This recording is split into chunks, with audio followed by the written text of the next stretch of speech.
اور ایک اور حدیث کے مطابق آخری 10 آیات بھی ہیں۔ سب سے بڑی بات جو ہمیں یہاں پہ سمجھنی ہے کہ کیا صرف اس کو پڑھنے سے ہم فتنہ دجال سے محفوظ رہیں گے، یا اس میں کچھ ایسے لیسنز ہیں، ایسی باتیں ہیں جن کو سمجھنے کی بھی ضرورت ہے۔ اور جب ہم یہ بات کرنا چاہ رہے ہیں تو پھر ہمیں ایک اور بات بھی سمجھنی ہوگی، وہ یہ ہے کہ یہ دجال کا فتنہ ہے کیا، کیونکہ جب ہم دجال کو سمجھیں گے اور اس فتنے کو سمجھیں گے اور پھر ہم اس صورت کو پڑھیں گے اور اس کے جو پیغامات ہیں ان کو دیکھیں گے تو ہم پھر کنیکٹ کر سکیں گے اس بات کو کہ ہمیں کس طرح سے اس پورے سسٹم کو سمجھنا ہے اور اس کے مطابق اپنے لیے کچھ پروٹیکشن، کچھ حفاظت کا کام کرنا ہے۔ تو جب ہم دجال کی بات کرتے ہیں تو پہلی بات تو یہ ہے کہ قیامت سے قبل جو ہے وہ دجال ظاہر ہوگا۔ پھر یہ کہ اس کے بارے میں حدیث سے ہمیں پتہ چلتا ہے کہ دجال کا جو خروج کی ابتدا ہے وہ ایران کے شہر خراسان سے ہوگی، اور جب دجال ظاہر ہوگا، اس کا ظہور ہوگا، اس وقت لوگ بالکل غفلت کی زندگی جو ہے وہ گزار رہے ہوں گے۔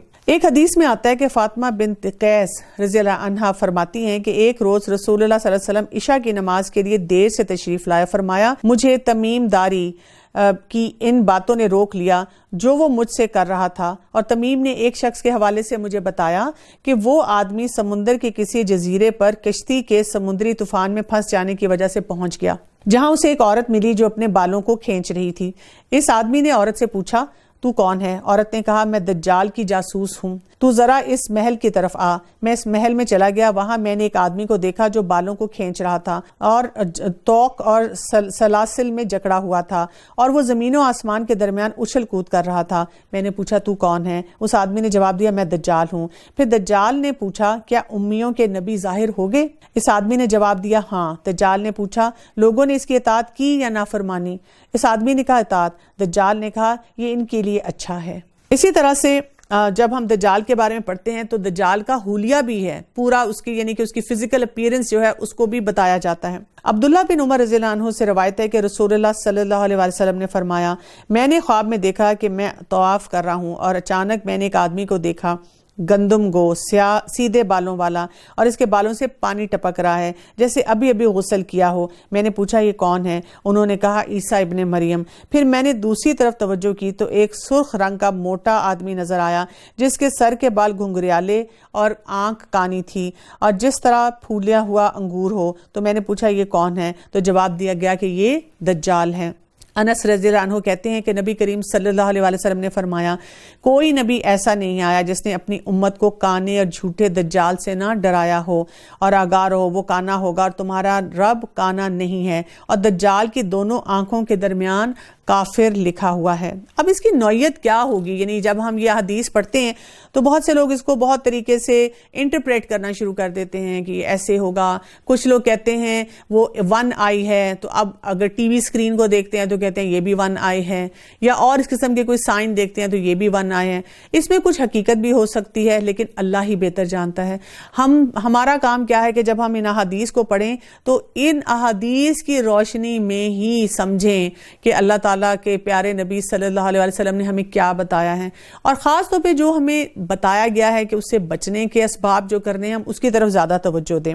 اسی طرح سے حذیفہ رضی اللہ عنہ نبی کریم صلی اللہ علیہ وسلم سے روایت کرتے ہیں کہ آپ صلی اللہ علیہ وسلم نے دجال کے بارے میں ارشاد فرمایا اس کے ساتھ پانی اور آگ ہوگی، در حقیقت اس کی آگ ٹھنڈا پانی ہوگا اور اس کا پانی آگ ہوگی، خبردار اپنے آپ کو ہلاک نہ کر لینا۔ یعنی کیا مطلب ہے؟ یعنی اس کے اندر نا ڈسیپشن ہے، دھوکہ ہے، وہ چیزوں کی حقیقت ایک طریقے سے دکھائے گا اور چیزیں جو ہوں گی وہ بیسیکلی کسی اور طرح سے ہوں گی۔ ایک حدیث میں اور بھی ہمیں پتہ چلتا ہے کہ ایک روز رسول اللہ صلی اللہ علیہ وسلم نے دجال کا ذکر فرمایا اور صحابہ کہتے ہیں کہ ہم نے عرض کیا یا رسول اللہ صلی اللہ علیہ وسلم زمین میں اس کا گھومنا کس تیزی سے ہوگا؟ تو آپ صلی اللہ علیہ وسلم نے ارشاد فرمایا اس بارش کی طرح جسے ہوا پیچھے سے دھکیلتی ہے، وہ ایک قوم کے پاس آئے گا اور انہیں اپنے آپ پر ایمان لانے کی دعوت دے گا اور وہ ایمان لے آئیں گے اور اس کی بات مان لیں گے، چنانچہ وہ آسمان کو حکم دے گا کہ وہ بارش برسائے گا، زمین کو حکم دے گا تو وہ نباتات اگائے گا، اور شام کے وقت لوگوں کے جانور چراگاہوں سے واپس آئیں گے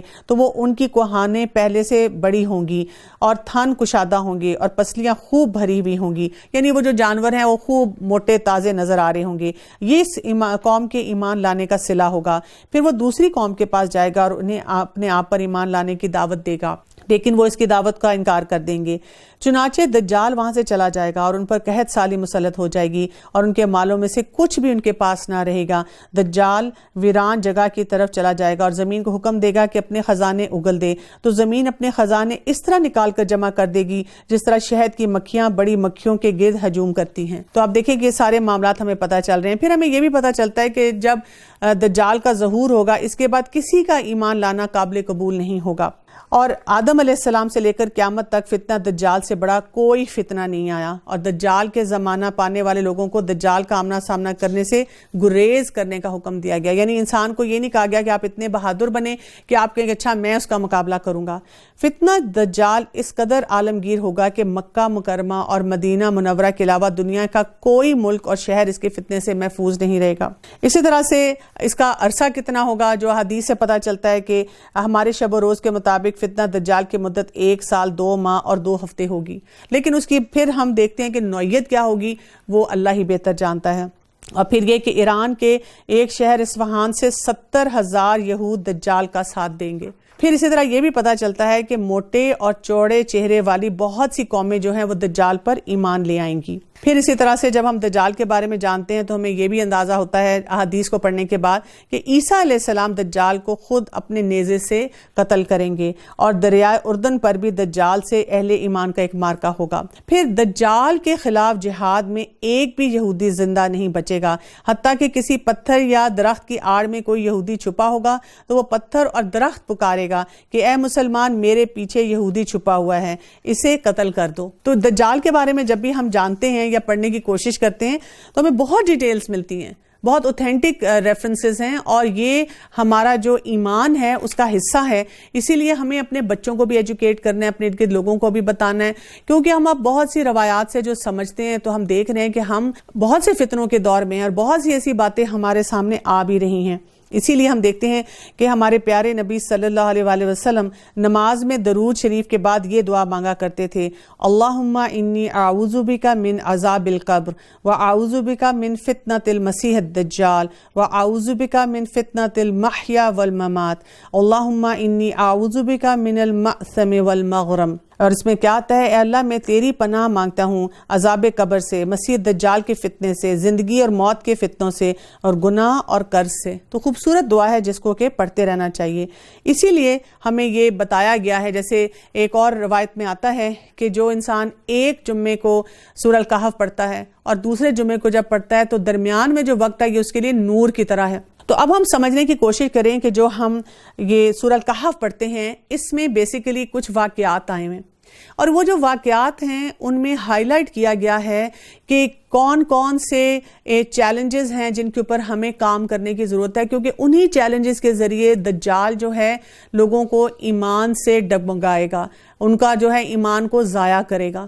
تو جب انسان ہر جمعے کو سورہ الکہف پڑھے تو ساتھ ساتھ اس کو یہ سوچ لینا چاہیے کہ میں نے اپنے ایمان کو کیسے بڑھانا ہے، کیسے ریوائیو کرنا ہے۔ تو تمام تعریفیں اسی اللہ کے لیے ہیں جس نے اپنے بندے پر یہ قرآن اتارا اور اس میں کوئی کسر باقی نہ چھوڑی۔ یہاں پر ہم دیکھتے ہیں کہ جو بات آ رہی ہے عبدی، یعنی کہ اللہ سبحانہ تعالیٰ تو اپنے بندے کے جب رسول اللہ صلی اللہ علیہ وسلم کا ذکر کر رہے ہیں تو ایک بڑے آنر سے کہہ رہے ہیں کہ یہ میرا بندہ ہے، عبد ہے، لیکن ہمیں کبھی کبھی رسول اللہ صلی اللہ علیہ وسلم کو عبد ماننا مشکل لگنا شروع ہو جاتا ہے۔ پھر یہ کہا گیا کہ عوج، کوئی ٹیڑھ نہیں ہے اس میں۔ ایک لفظ ہوتا ہے عوج، جو عوج ہوتا ہے وہ ٹیڑھا پن ہوتا ہے جو انسان کو آنکھوں سے نظر آتا ہے، اور عوج جو ہوتا ہے وہ ٹیڑھا پن ہوتا ہے جو کہ انسان کے جیسے ڈیلنگز میں ہوتا ہے، نفس میں ہوتا ہے، جیسے انسان کانٹرڈکٹ کرتا ہے باتوں کو، بیکار باتوں میں الجھ جاتا ہے، جھوٹ کی طرف چلا جاتا ہے۔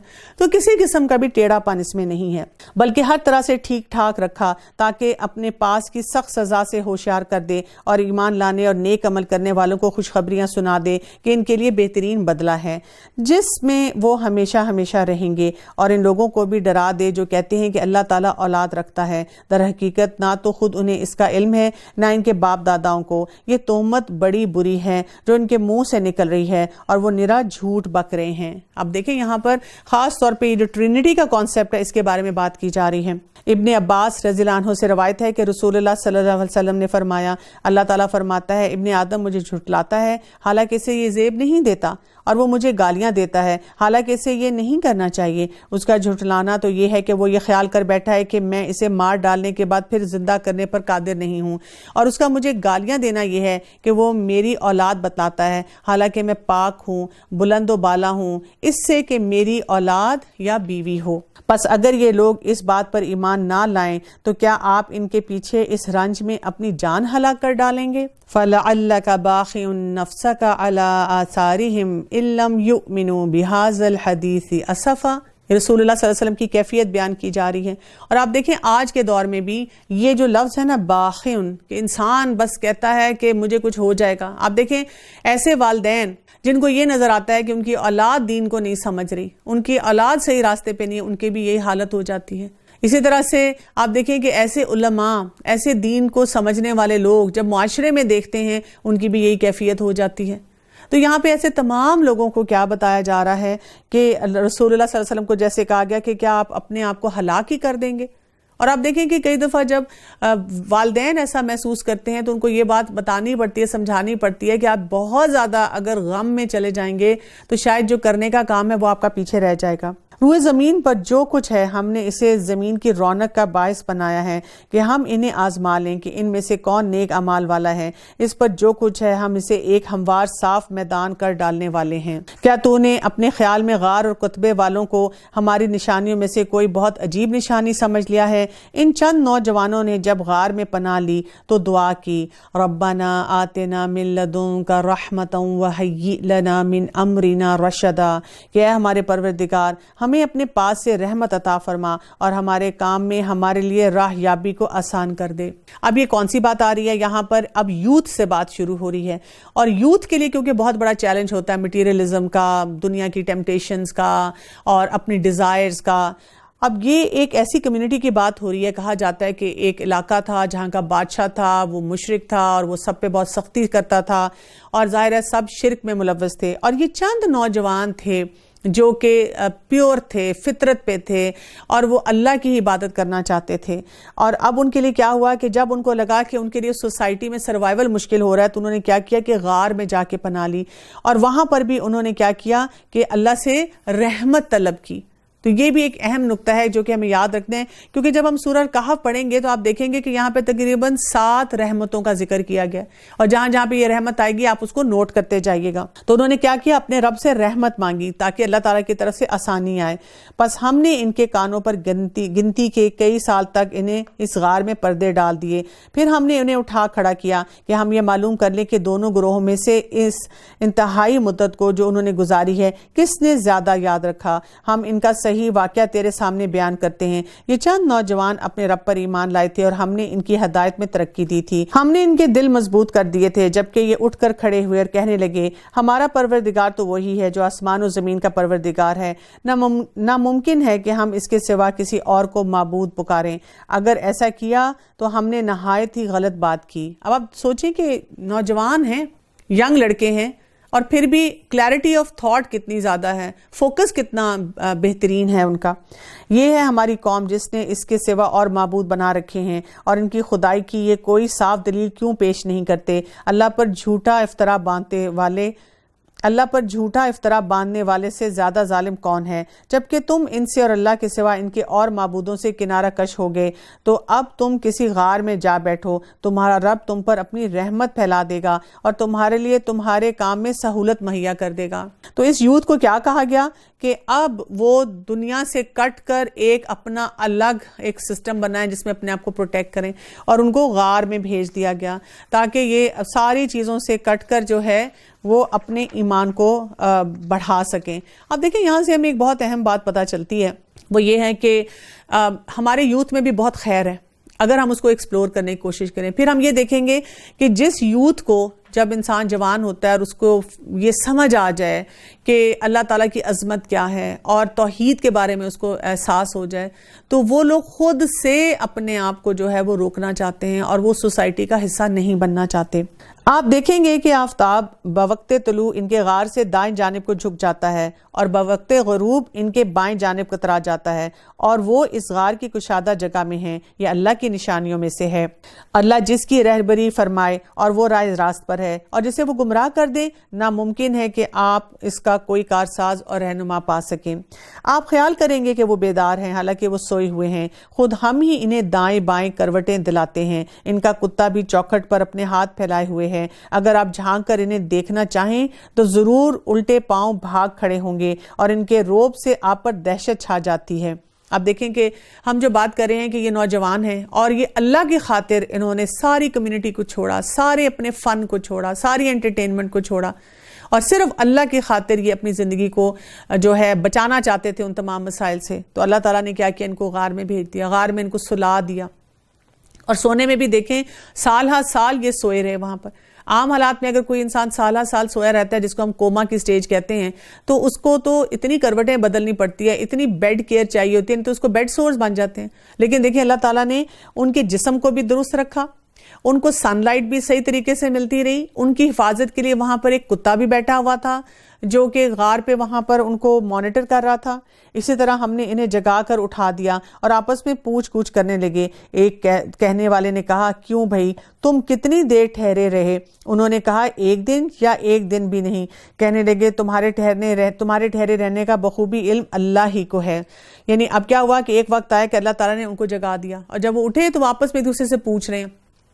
جیسے انسان کئی دفعہ ڈیپ سلیپ سے اٹھتا ہے تو اس کو یہ بھی نہیں یاد رہتا کہ صبح ہے یا شام ہے، کون سا وقت ہوا ہے، تو وہ بھی اس طرح آپس میں ایک دوسرے سے پوچھنے لگے کہ ہم کتنی دیر کے لیے سوتے رہے ہیں۔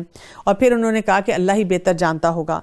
اب تو تم اپنے میں سے کسی کو اپنے یہ چاندی دے کر شہر بھیجو، جو خوب دیکھ بھال لے کر شہر کا کون سا کھانا پاکیزہ تر ہے، پھر اسی میں سے تمہارے کھانے کے لیے لے آئے، اور وہ بہت احتیاط اور نرمی برتے، اور کسی کو تمہاری خبر نہ ہونے دے۔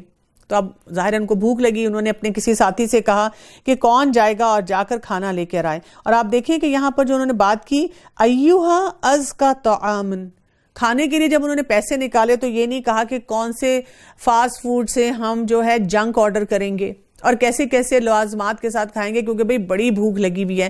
اب اگر غار میں بیٹھے ہیں اور ہم نے اللہ کی خاطر اتنی قربانیاں کی ہیں تو کھانا پینا مزے کا تو ہمارا حق بنتا ہے۔ اور ان کے پاس کوئی اچھا سا چاندی کا کوائن بھی تھا۔ لیکن آپ دیکھیں کہ جو انسان اللہ کی معرفت کی طرف بڑھتا ہے نا، اور اپنا فوکس درست رکھتا ہے اور اپنے آپ کو سوسائٹی کے بہت سے غلط اثرات سے بھی بچاتا ہے، تو وہ اس حد تک محتاط ہو جاتا ہے کہ اپنا کھانا پینا اٹھنا بیٹھنا ہر چیز میں کیئرفل ہوتا ہے۔ کسی نے کہا تھا نا کہ تم مجھے بتا دو تم کیا کھاتے ہو، میں تمہیں بتا دوں گا تم کیسے انسان ہو۔ تو یہ وہ والی بات آتی ہے کہ ہمیں یہ بہت زیادہ دیکھنا چاہیے کہ ہم کیا کھاتے ہیں کیا پیتے ہیں، خاص طور پہ جب ہم اللہ کے اطاعت میں جانا چاہتے ہیں۔ اگر یہ کافر تم پر غلبہ پا لیں تو تمہیں سنسار کر دیں گے، یا تمہیں پھر اپنی زمین میں لوٹا دیں گے، اور پھر تمہیں ہرگز فلاح نہ ہو سکے گی۔ ہم نے اسی طرح لوگوں کو ان کے حال سے آگاہ کر دیا کہ وہ جان لیں کہ اللہ کا وعدہ بالکل سچا ہے اور قیامت میں کوئی شک و شبہ نہیں۔ جبکہ وہ اپنے امر میں آپس میں اختلاف کر رہے تھے، کہنے لگے ان کے غار پر ایک عمارت بنا لو، اور ان کا رب ہی ان کے حال کا زیادہ عالم ہے۔ جن لوگوں نے ان کے بارے میں غلبہ پایا وہ کہنے لگا کہ ہم تو ان کے آس پاس مسجد بنا لیں گے۔ اب ہوا کیا کہ یہ جو تھے یہ نیچے آئے اور اتر کے وہاں سے ایک آیا، اور اس نے آ کے جب کچھ لینے کی خریدنے کی کوشش کی تو اب اسے کیا پتا چلتا ہے، کیونکہ وہ سکہ ہی اتنا پرانا تھا، کئی 100 سال پرانا۔ اور جب ان کو پتا چلا، کیونکہ ان لوگوں کے درمیان یہ واقعات تھے، قصے تھے کہ جی کچھ نوجوان تھے جو غائب ہو گئے، اب ان کے لیے ایک معجزے کی شکل تھی، تو انہوں نے ان کو ملے، ان کو دیکھا، لیکن اللہ تعالیٰ نے بعد میں ان کو موت دے دی۔ اور جب وہ مر گئے ہیں، اب واقعی مر گئے ہیں، تو اب کیا ہے، لوگ بجائے اس کے کہ یہ اس سے موٹیویشن لیتے کہ ہم نے اللہ کے حکم کے مطابق اپنی زندگی گزارنی ہے، لوگ اس وقت کیا کرنا شروع ہو گئے کہ یہاں پہ کون سا مونیومنٹ بنائیں، کون سی یاد تازہ کرنے کے لیے ان کے لیے یہاں پہ کوئی چیز بنائیں۔ کچھ لوگ تو کہیں گے کہ اصحاب کہف 3 تھے اور چوتھا ان کا کتا تھا، کچھ کہیں گے کہ 5 تھے اور چھٹا ان کا کتا تھا۔ غیب کی باتوں میں اٹکل کے تیر تکے چلاتے ہیں، نشانہ دیکھے بغیر پتھر چلا دینے کی طرح۔ کچھ کہیں گے کہ وہ 7 ہیں اور 8واں ان کا کتا ہے۔ آپ کہہ دیجئے میرا پروردگار ان کی تعداد کو بخوبی جاننے والا ہے، انہیں بہت ہی کم جانتے ہیں۔ یعنی اگر تعداد امپورٹنٹ ہوتی تو اللہ سبحانہ تعالیٰ ہمیں وہ تعداد بتا دیتے۔ ہمارا ایکچولی مسئلہ یہ کہ ہر جگہ ہم تعداد اور ہم ایسی باتوں میں الجھ کے رہ جاتے ہیں جو اہم نہیں ہوتی۔ جو کرنے کے کام ہے وہ پیچھے ہی رہ جاتے ہیں. بہت سے لوگ جیسے اس طرح کے سوالات پوچھتے رہتے ہیں کہ جی مجھے براق کے بارے میں یہ بتا دیں, یا فلاں جو مسئلہ ہوا ہے اس میں یہ کیسے ہوا تھا, اور نمازوں پہ نمازیں چھوڑتے چلے جائیں گے. تو یہ لوگ بھی یہ اس قسم کی الجھنوں میں الجھنا شروع ہو گئے کہ مونیومنٹ کیسا بنائیں, ان کی نمبر کتنا تھا, اور ان کا کتا کہاں پہ ہوتا تھا, جبکہ ان سٹیٹسٹک سے ہمیں کوئی خاص فرق نہیں پڑتا. سیکھنے کی چیز جو تھی اس کو انہوں نے پیچھے کر دیا. بس آپ ان کے بارے میں صرف سرسری گفتگو ہی کریں, اور ان میں سے کسی سے ان کے بارے میں پوچھ گچھ بھی نہ کریں, اور ہرگز کسی کام پر یوں نہ کہنا کہ میں اسے کل کر لوں گا, مگر ساتھ ہی انشاءاللہ کہہ دینا. یہاں پہ بھی امپورٹنٹ فارمولا دیا جا رہا ہے. اور جب بھی بھولے اپنے پروردگار کی یاد کر لیا کرنا, اور کہتے رہنا کہ مجھے پوری امید ہے کہ میرا رب مجھے اس سے بھی زیادہ ہدایت کے قریب کی بات کی رہبری کرے گا. آپ دیکھیں کتنی اہم بات یہاں پہ بتائی گئی ہے کہ جو بھی معاملہ کیا جائے اس میں کیا کیا جائے کہ انشاءاللہ, یعنی ضرور جو ہے وہ بولا جائے. اچھا, ہمارے لوگ جب انشاءاللہ بولتے ہیں تو کیا کس طرح سے بولتے ہیں؟ یعنی ان کا دل میں انہوں نے سوچا ہوتا ہے میں نے تو کرنا نہیں, کیونکہ اللہ چاہے گا تو پھر ہی ہوگا, لیکن میرا کوئی ارادہ نہیں ہے. جبکہ حدیث سے ہمیں یہ پتہ چلتا ہے کہ رسول اللہ صلی اللہ علیہ وسلم نے فرمایا جب تم دعا مانگو تو دعا میں پورے عزم سے اللہ سے مانگو, اور اس طرح نہ کہو یا اللہ اگر تو چاہے تو مجھے فلاں چیز دے دے, کیونکہ اللہ تعالیٰ کو اپنا کام کرنے سے کوئی مانے نہیں. تو انشاءاللہ کا کیا مطلب ہوتا ہے کہ انشاءاللہ اللہ چاہے گا تو یہ معاملہ اپنے اختتام پہ حد پہ پہنچ جائے گا. وہ لوگ اپنی غار میں 300 سال تک رہے اور 9 سال اور زیادہ گزرے. آپ کہہ دیں اللہ ہی کو ان کے ٹھہرے رہنے کی مدت کا بخوبی علم ہے. آسمان اور زمین کا غیب صرف اسی کو حاصل ہے, اور وہ کیا ہی اچھا دیکھنے اور سننے والا ہے. سوائے اللہ کے ان کا کوئی مددگار نہیں. اللہ تعالیٰ اپنے حکم میں کسی کو شریک نہیں کرتا. تیری جانب جو تیرے رب کی کتاب وحی کی گئی ہے اسے پڑھتا رہ, اور ان کی باتوں کو کوئی بدلنے والا نہیں. تو اس کے سوا ہرگز کوئی پناہ کی جگہ نہ پائے گا. اور وہ اپنے آپ کو انہی کے ساتھ رکھ کر جو اپنے پروردگار کو صبح شام پکارتے ہیں اور اسی کے چہرے کے ارادہ رکھتے ہیں, خبردار تیری نگاہیں ان سے نہ ہٹنے پائیں کہ وہ دنیا کی زندگی کے ٹھاٹھ کے ارادے میں لگ جا. دیکھ اس کا کہنا نہ ماننا جس کے دل کو ہم نے اپنے ذکر سے غافل کر دیا ہے, اور جو اپنی خواہش کے پیچھے پڑا ہوا ہے, اور جس کا کام حد سے گزر چکا ہے. کیونکہ آپ دیکھیں ابھی ہم نے دجال کی بات کی نا, دجال کن لوگوں کو اپنے قابو میں کر لے گا؟ جو اپنی خواہشات کے پیچھے ہوں گے, جن کا ایمان کمزور ہوگا, جن کے پاس اللہ کی معرفت نہیں ہوگی. تو یہاں پہ یہ سکھایا جا رہا ہے کہ ایک نوجوان کا کام کیا ہے, رول کیا ہے, کہ اس کا دل غافل نہ ہو, وہ خواہشات سے اپنے آپ کو بچانا جانتا ہو, اور وہ اللہ کی معرفت کی طرف بڑھے, اور اعلان کر دے کہ یہ سراسر برحق قرآن تمہارے رب کی طرف سے ہے. اب جو چاہے ایمان لائے, جو چاہے کفر کرے. ظالموں کے لیے ہم نے وہ آگ تیار کر رکھی ہے جس کی قناتیں انہیں گھیر لیں گی, اور اگر وہ فریاد رسی چاہیں گے تو ان کی فریاد رسی اس پانی سے کی ہوگی جو تیل کی تلچھٹ جیسا ہوگا, جو چہرے کو بھون دے گا. بڑا ہی برا پانی ہے اور بڑا ہی بری آرام کی جگہ ہے. یقیناً وہ لوگ جو ایمان لائیں نیک اعمال کریں تو ہم کسی نیک عمل کرنے والے کا ثواب کو ضائع نہیں کرتے. ان کے لیے ہمیشگی والی جنتیں ہیں, ان کے نیچے سے نہریں جاری ہوں گی. وہاں وہ سونے کے کنگن پہنائے جائیں گے اور سبز رنگ کے نرم اور باریک اور موٹے ریشم کے لباس پہنیں گے, اور وہاں تختوں کے اوپر تکیے لگائے ہوئے بیٹھے ہوں گے.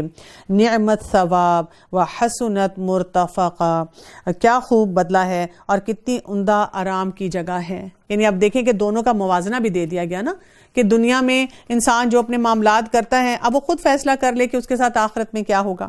وَضْرِبْ لَهُمْ مَثَلَ الرَّجُلَيْنِ جَعَلْنَا لِأَحَدِهِمَا جَنَّتَيْنِ مِنْ أَعْنَابٍ وَحَفَفْنَاهُمَا بِنَخْلٍ وَجَعَلْنَا بَيْنَهُمَا زَرْعًا.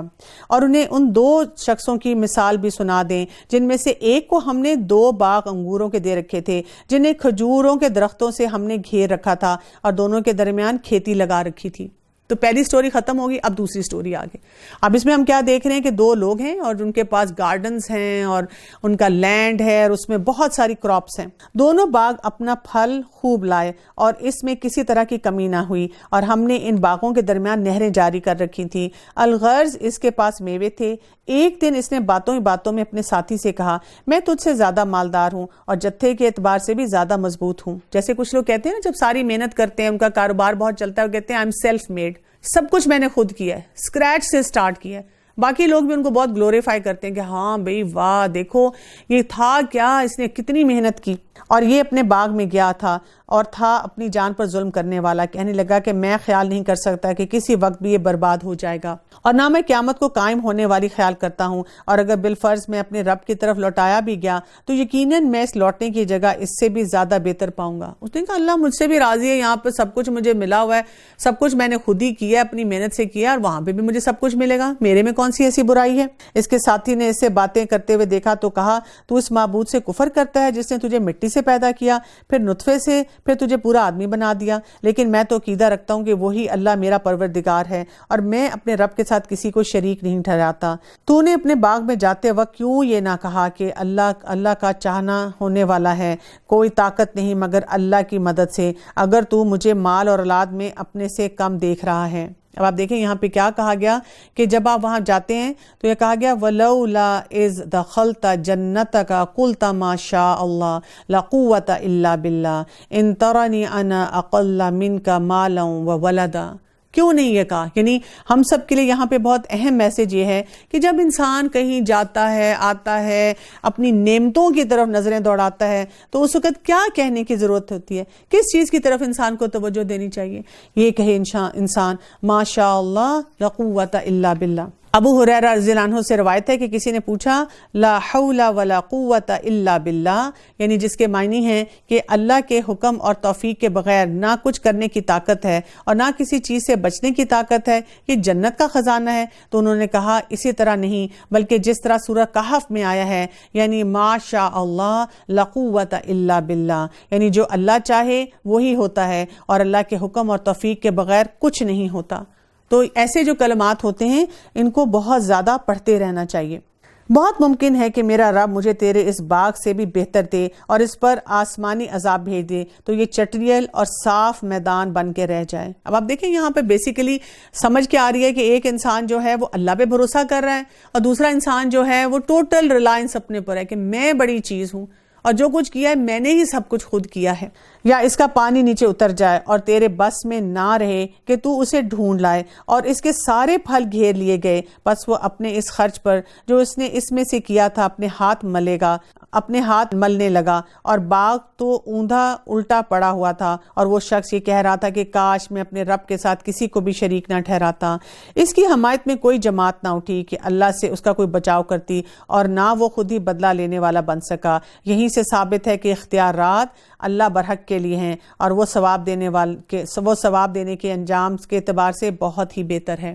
اب آپ دیکھیں کیا ہوا جب اللہ تعالیٰ کی طرف سے ایک پکڑ آ گئی، اس کا سارا باغ جو ہے وہ ڈسٹروائے ہو گیا، تو کیا ہوا؟ کچھ بھی نہیں وہ کر سکا، کوئی اس کی مدد کے لیے نہیں آیا، اور اب وہ وہاں پر پچھتانا شروع ہو گیا۔ ان کے سامنے دنیا کی زندگی کی مثال بھی بیان کرو، جیسے پانی جسے ہم آسمان سے اتارتے ہیں اور وہ اس سے زمین کا سبزہ ملا جلا نکالتا ہے، پھر آخر کار وہ چورا چورا ہو جاتا ہے، جسے ہوائیں اڑائے لیے پھرتی ہیں۔ اللہ تعالیٰ ہر چیز پر قادر ہے۔ مال و اولاد تو دنیا ہی کی زینت ہے، اور البتہ باقی رہنے والی نیکیاں تیرے رب کے نزدیک ثواب اور آئندہ کی اچھی توقع کے لیے بہت ہی بہتر ہیں۔ المال والبنون زینت الحیات الدنیا والباقیات الصالحات خیر عند ربک ثوابا وخیر عملا۔ تو اصل بات کیا ہے کہ انسان کیا کرے جو باقی رہنے والا، یعنی انویسٹمنٹ، دنیا میں بھی ہمیں انویسٹمنٹ کا بہت اچھی طرح سے سمجھ ہے، ہم اس کے مطابق بہت سے کام کرتے ہیں، لیکن آخرت کے لیے ہم انویسٹمنٹ جب کرنے لگتے ہیں تو پتہ نہیں ادھر ادھر بھٹک جاتے ہیں۔ تو اصل کیا ہے، اپنے مال کو، اپنی اولاد کو انویسٹمنٹ کے طور پہ استعمال کریں، اور کیسی انویسٹمنٹ؟ جو دنیا کے لیے نہیں، یعنی بڑھاپے کا سہارا نہیں، ہمیں آخرت کا سہارا چاہیے ہے۔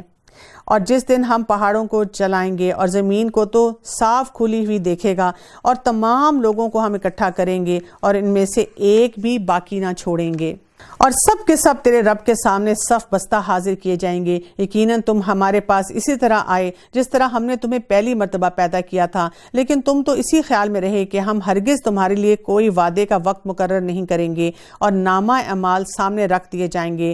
پس تو دیکھے گا کہ گناہ گار اس کی تحریر سے خوفزدہ ہو رہے ہیں، اور وہ کہہ رہے ہیں ہائے ہماری خرابی، یہ کیسی کتاب ہے، یا ویلتنا ما لہذا الکتاب لا یغادر صغیرۃ ولا کبیرۃ الا احصاها۔ ہائی ہماری خرابی، یہ کیسی کتاب ہے جس نے کوئی چھوٹا بڑا گناہ بغیر گھیرے کے باقی ہی نہیں چھوڑا، اور جو کچھ انہوں نے کیا تھا سب موجود پائیں گے، اور تیرا رب کسی پر ظلم و ستم کرنے والا نہیں ہے۔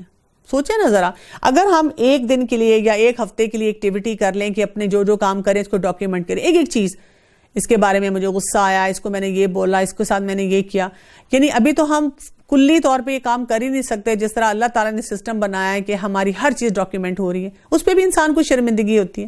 کئی دفعہ اگر آپ کو کوئی یاد دلائے، یاد ہے تم نے 3 سال پہلے یہ بات کی تھی، یا کبھی کبھی آپ غصے پہ کسی پہ چیخے ہوں اور تھوڑی دیر کے بعد آپ کو خود ہی شرمندگی ہوتی ہے، آپ کہتے ہیں اف اللہ اتنا برا لگے گا، میں دوبارہ ان کے سامنے جاؤں گی، وہ کیا سوچیں گے میرے بارے میں۔ تو انسان آخرت میں کیا کرے گا؟ اور جب ہم نے فرشتوں کو حکم دیا کہ تم آدم کو سجدہ کرو تو ابلیس کے سوا سب نے سجدہ کیا، یہ جنوں میں سے تھا، اس نے اپنے پروردگار کی نافرمانی کی، کیا پھر بھی تم اسے اور اس کی اولاد کو مجھے چھوڑ کر اپنا دوست بنا رہے ہو؟ حالانکہ وہ تم سب کا دشمن ہے، اور ایسے ظالموں کا کیا ہی برا بدلہ ہے۔ یعنی اب آپ دیکھیں ابلیس کا بھی یہاں ذکر کیا گیا، اس سے بھی دوستی نہیں کرنی اگر آپ نے فتنہ دجال سے اپنے آپ کو بچانا ہے۔ میں نے انہیں آسمانوں اور زمین کی پیدائش کے وقت موجود نہیں رکھا تھا، اور نہ خود ان کی اپنی پیدائش میں، اور میں گمراہ کرنے والوں کو اپنا مددگار بنانے والا بھی نہیں۔ اور جس دن وہ فرمائے گا کہ تمہارے خیال میں جو میرے شریک تھے انہیں پکارو، یہ پکاریں گے لیکن ان میں سے کوئی بھی جواب نہ دے سکے گا، ہم ان کے درمیان ہلاکت کا سامان کر دیں گے، اور گناہ گار جہنم کو دیکھ کر سمجھ لیں گے کہ وہ اسی میں جھونکے جانے والے ہیں، لیکن ان سے بچنے کی وہ جگہ نہ پائیں گے۔ ہم نے اس قرآن میں ہر طریقے سے تمام کی تمام مثالیں لوگوں کے لیے بیان کر دیں، لیکن انسان سب سے زیادہ جھگڑالو ہے۔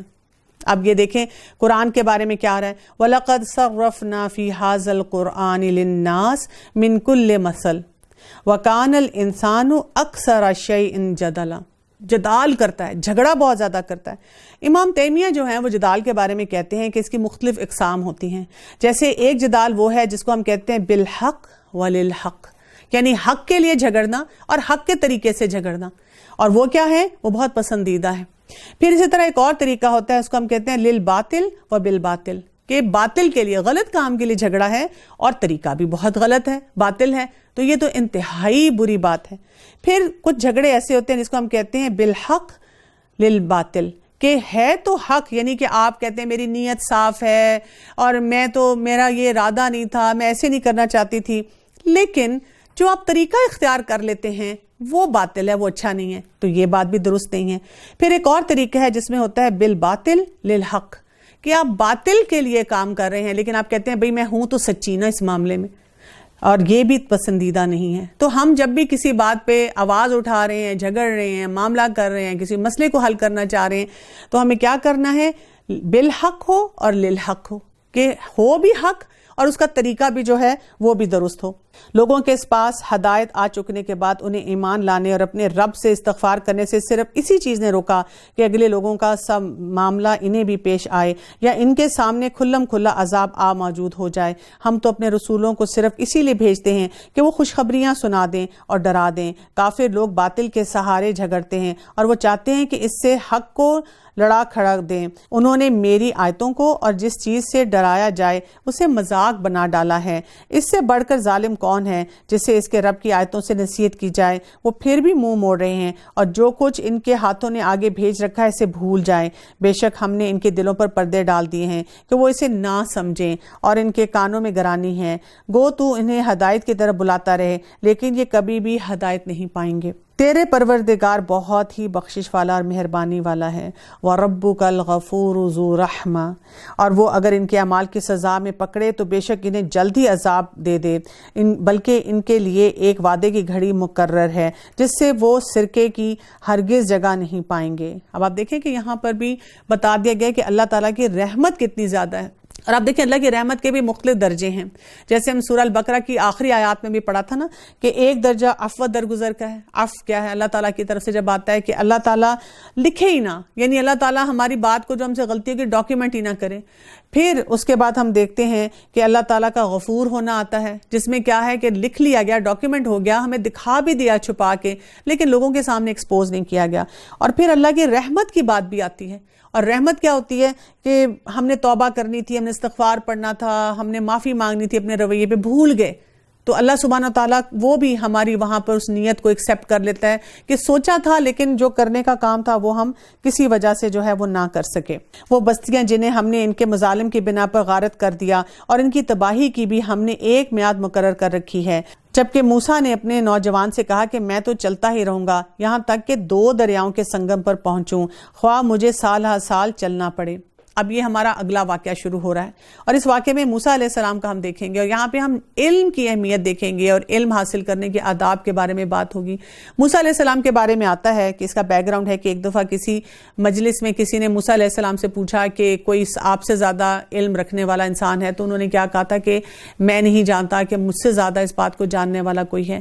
تو اللہ سبحانہ تعالیٰ نے موسیٰ علیہ السلام کو ایک مقام پہ جانے کے لیے کہا، اس کا انڈیکیشن دیا اور کہا کہ یہاں سے اب آپ کا ایک علمی سفر شروع ہو رہا ہے. تو جب وہ دونوں دریا کے سنگم پر پہنچے تو وہاں اپنی مچھلی بھول گئے جس نے دریا میں سرنگ جیسا اپنا راستہ بنا لیا. جب یہ دونوں وہاں سے آگے بڑھے تو موسیٰ نے اپنے نوجوان سے کہا کہ لا ہمارا ناشتہ دے، ہمیں تو اپنے سفر سے سخت تکلیف اٹھانی پڑی.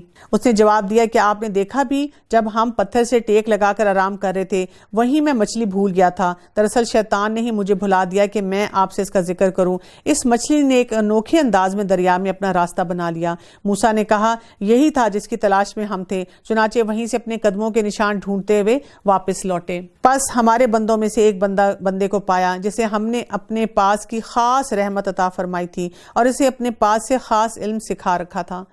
اس سے موسیٰ علیہ السلام نے کہا کہ میں آپ کی تابعداری کروں کہ آپ مجھے اس نیک علم کو سکھا دیں جو آپ کو سکھایا گیا ہے. اب آپ دیکھیں یہاں پہ ہمیں بہت سے اسباق ملتے ہیں، یعنی ان واقعات کو بہت ڈیٹیل میں پڑھنے کی ضرورت ہے. جیسے ہمیں یہاں پہ علم کی فضیلت پتہ چلتی ہے، علم کے لیے سفر کرنے کی بات آتی ہے. پھر ہم دیکھیں کہ علم پہ جب آپ جا رہے ہیں یعنی علمی سفر اختیار کر رہے ہیں تو اگر کوئی خادم آپ کے ساتھ ہے، کوئی ایسا شخص ہے جو آپ کو سروس دے رہا ہے تو اس کی بھی گنجائش ملتی ہے. پھر یہ کہ مقصد پہ رہنا کتنا ضروری ہے اس کی طرف بھی نشاندہی کی گئی ہے. پھر یہ بھی بتایا گیا ہے کہ انسان بھول بھی جاتا ہے کچھ نہ کچھ کرتے ہوئے. اور آگے ہم دیکھیں گے کہ جیسے جیسے ہم واقعات کو پڑھیں گے اس میں ہمیں استاد اور شاگرد کا تعلق اور ان کا جو آپس میں مختلف چیزوں کے ساتھ انٹریکشن ہے اس سے ہم بہت کچھ سیکھیں گے. اور پھر یہ بھی پتہ چلتا ہے کہ جب انسان سفر اختیار کرتا ہے تو اسباب جو ہوتے ہیں ان کو بھی خاص اپنے سامنے رکھتا ہے. اس نے کہا کہ آپ میرے ساتھ ہرگز صبر نہ کر سکتے. قال انک لن تستطیع معی صبرا. انہوں نے کیا کہا تھا جب موسیٰ علیہ السلام نے خواہش کا اظہار کیا کہ میں آپ سے سیکھنا چاہتا ہوں تو استاد نے کہا کہ آپ صبر نہیں کر سکیں گے اور جس چیز کو آپ نے اپنے علم میں نہ لیا ہو اس پر صبر کر بھی کیسے سکتے ہیں. موسیٰ نے جواب دیا کہ انشاءاللہ آپ مجھے صبر کرنے والوں میں پائیں گے اور کسی بات میں بھی میں آپ کی نافرمانی نہ کروں گا. اس نے کہا اچھا اگر آپ میرے ساتھ ہی چلنے پر اصرار کرتے ہیں تو یاد رکھیے کہ کسی چیز کی نسبت مجھ سے کچھ نہ پوچھنا جب تک کہ میں خود اس کی نسبت کوئی تذکرہ نہ کر دوں. استاد نے کیا کہہ دیا؟ Pin drop silence. بالکل یہاں پہ بولنا نہیں ہے اور صرف سیکھنے پہ توجہ دینی ہے. پھر دونوں چلے یہاں تک کہ ایک کشتی میں سوار ہو گئے اور خضر نے اس کے تختے توڑ دیے. موسیٰ نے کہا کیا آپ اسے توڑ رہے ہیں کہ کشتی والوں کو ڈبو دیں؟ یہ تو آپ نے بڑی خطرناک بات کر دی. خضر نے جواب دیا میں نے تو پہلے ہی تجھ سے کہا تھا کہ تو میرے ساتھ ہرگز صبر نہیں کر سکے گا. موسیٰ علیہ السلام نے جواب دیا کہ میری بھول پر مجھے نہ پکڑیے اور مجھے اپنے کام میں تنگی میں نہ ڈالیے. فانطلقا. پھر وہ دونوں چل پڑے یہاں تک کہ ایک لڑکے کو پایا اور خضر نے اسے مار ڈالا. موسیٰ نے کہا کہ کیا آپ نے ایک پاک جان کو بغیر کسی جان کے عوض مار ڈالا؟ بے شک آپ نے تو بڑی ناپسندیدہ حرکت کی ہے.